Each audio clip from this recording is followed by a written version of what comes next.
안녕하세요. 맹경제TV 맹경제 목사입니다. 주사부TV 안성희 소장님 인사드리겠습니다. 네, 안녕하세요. 예. 우리 안성희 소장님을 통해서 듣는 우리 알코올 중독자들의 좋은 교훈 말씀들 오늘도 이어집니다. 귀한 말씀 우리 함께 듣도록 하겠습니다. 알코올과 위장장애에 대해서 설명을 드리겠습니다. 술을 마시면 입을 통해서 식도를 타고 위장으로 들어갑니다. 그 순서대로 알코올이 우리 신체에 이제 장애를 일으키거든요.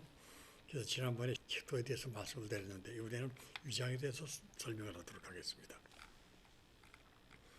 진짜 술꾼들은 술이 목구멍을 타고 위장에 흘러들어갈 때 그 짜릿하고 화끈한 맛을 즐기기 위해 술을 마시기 전에 위장을 비워둡니다.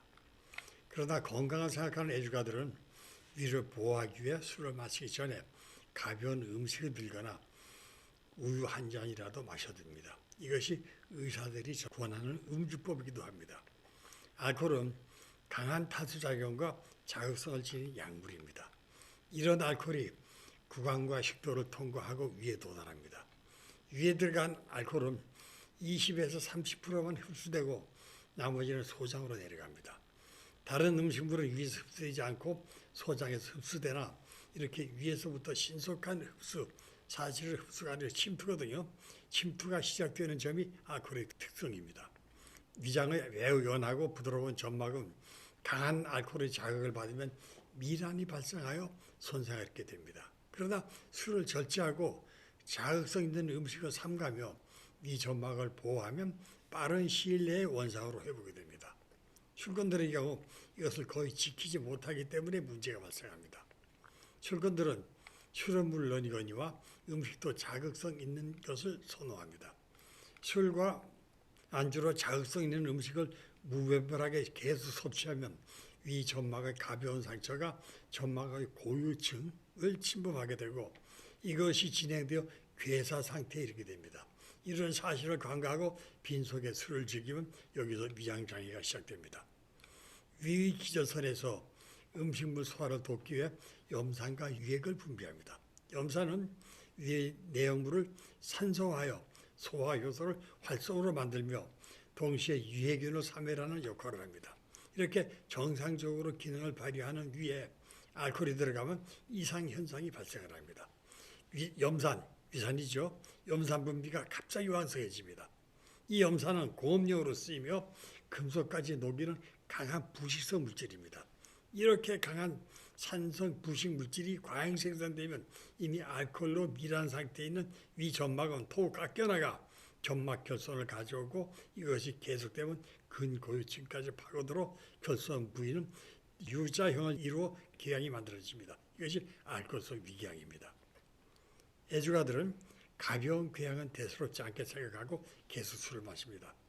위가 불편할 때 술이 들어가면 알코올의 마취 효과에 힘입어 통증이 완화되기 때문입니다. 그러나 알코올의 마취 효과는 자살 행위라는 사실을 알아야 합니다. 궤양이 악화되어 근층을 지나 장막까지 진전이 되면 위가 쓰려오는 통증을 느끼게 되고 군침이 나고 흰트름이 솟기도 합니다. 그러나 식욕이 떨어지지 않는 것이 상례입니다. 궤양은 그 아픔의 형태가 특이합니다. 주기적이며 공복 시 통증이 심하다가 식사를 하게 되면 그 통증은 거짓말처럼 가라앉습니다. 12지장 궤양일 경우에는 새벽 2시부터 심한 통증을 느낍니다. 이런 증상을 흔히 야간 통증이라고 부릅니다. 이것은 위에서 과잉 생산된 염산이 식도까지 거슬러 올라가고 12지장까지 흘러들어 궤양이 위에만 국한하지 않고 식도나 12지장에서도 일어나기 때문입니다. 이와 같이 야간 통증이 오는 이유는 저녁 때 먹은 음식물이 소화되어 장으로 내려가고 위장이 빈 상태에서 분비된 산성인 위액이 궤양으로 결손돼 부위에 침투하여 자극하기 때문에 일어나는 겁니다. 밤새 심한 고통으로 시달리다가도 아침에 일어나 음식을 먹게 되면 그렇게 쓰리고 아팠던 복부 통증이 씻은 듯 사라집니다. 그것은 위에 들어간 음식물이 궤양 부위를 덮어주고 위산이 직접 궤양 부위에 닿지 않기 때문입니다. 예전에 야간 통증이나 공복 통증이면 우리 어머니와 아버지들이 중탄산 나트륨, 식소다죠. 이것을 한 숟갈씩 복용을 했습니다. 아카리성의 이 식소다는 유해 염산을 중화시켜 아픔을 사라지게 하는 구실을 했습니다. 그러나 이와 같은 민간요법은 잠시 동안의 진정작용에 불과한 뿐 근본적인 치유 방법이 될 수가 없습니다. 통증이 없어도 궤양 부위에서 출혈이 일어나기도 합니다. 출혈이 이루어지고 있음에도 불구하고 환자 본인은 이것을 의식하지 못하고 계속 근무를 계속하며 술과 음식을 전과 다름없이 섭취합니다. 그러다가 배변 시 분별의 색깔이 커피 찌꺼기처럼 검은색으로 보이거나 때로는 진홍색 선혈이 섞여 나오기도 합니다. 또 붉은색 혈액을 입으로 토해내는 등의 증상이 일어날 때 그때서야 환자는 비로소 당황하여 의사를 찾기 마련입니다. 그러나 알코올 중독자들은 이런 증상을 대수롭지 않게 여기며 음주를 계속합니다.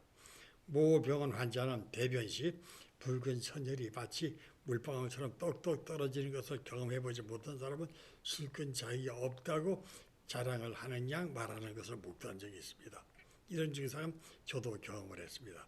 이런 혈변은 술을 완전히 끊고도 상당 기간 계속되었습니다. 출혈이 있을 때 아스피린을 복용하면 더욱 심한 출혈이 일어나므로 함부로 아스피린을 복용해서는 안 됩니다. 음주 후 몸의 컨디션이 좋지 않으면 감기라고 생각하고 버릇처럼 아스피린 유의 진통제를 복용하게 되는데 이는 주의해야 할 일입니다. 이런 상태가 계속 진행되어 증세가 악화되면 궤양 부위 한 가닥의 얇은 장막은 더 이상 견디기 어려워집니다.